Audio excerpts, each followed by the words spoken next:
Bugun allergiya, teri qichishi bilan toshmalar kechadigan kasalliklar haqida gaplashamiz. Bu allergiya dermatozlar. O'zi har doim ko'pchilik savol beradi. Har qanday toshma bu allergiyami yo boshqa kasallikmi? Birinchi navbatda allergik holatlar uni keltirib chiqaruvchi sabablari haqida to'xtalib o'tsa, allergiya absolyutni hamma narsadan toshishi mumkin. Bu bo'lishi mumkin. Oziq-ovqat, dori-darmon, atrof muhitimizdagi chang-chung hidlar, ichimizda bo'ladigan parazitlar, bu hammasi kasallikka qichishi, allergiyaga olib kelishi mumkin. Lekin har doim teridagi toshma qichishi allergik holat emas, balki terini yuqumli parazit kasalliklari ham terini qichishi toshma bilan kechadi. Bu qo'tir kanasi. Hozir ikki og'iz qo'tir kanasida toshmalar xarakteri nima qanaqa joylashishi allergiya dermatozida allergiyani sizlarga qisqacha tushuntirib o'taman. Allergiyada toshmalarimizni joylashi har qanday uchastkada tarqoq yoki chegaralangan bo'lishi mumkin. Hamda allergik holatda birinchi kasallikning sababini so'rayotganimizda, kasallikni bemorlar bilan anamnez deyiladi, so'raganimizda ko'pincha konkret bir nima bilan qazi yedim, mandarin yedim yoki shunga o'xshash narsalar sababini ko'rsata bilisha oladi. Terini qo'tir kasalliklari, yuqumli kasalliklarda bemor hech narsa bilan ko'pincha bog'la olmaydi. Hamda qo'tir kanasida toshmalarning xarakteri ko'pincha shu qo'limizni barmoqlarimizni orasi, tanamizni qo'ltiq, skladkalarda bu ko'proq uchadi. Ham toshmaning xarakteri bu ko'pincha toshmalarimiz juft bu nimagaki kanani kirish va chiqish yo'llari kuzatishimiz mumkin.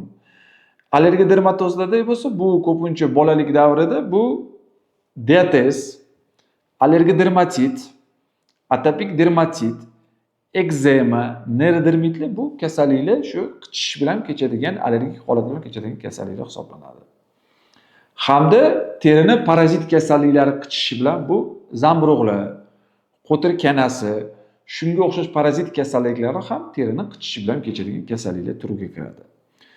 Avvalambor kasallikni anamnez qilganda sababini bilib uni bartaraf etmasak, kasallikni tuzatishi qiyinroq bo'ladi. Diagnostikani oddiy sababini qilish allergik holatlarda shu toshmalarda oddiy antigistamin preparatlari bor, allergiyaga qarshi ko'pchilik bilgan shu Zadak, Erius, Edem, Alernol, Allergastin. Uni qabul qilganimizda allergiya tinchlanib toshmalarimiz kamayishi mumkin. Lekin bu qo'tir kanasi yoki terini yuqumli kasalliklarida bu qichish toshmalarning xarakteri bu antigistaminlarda o'zgarishsiz bo'ladi.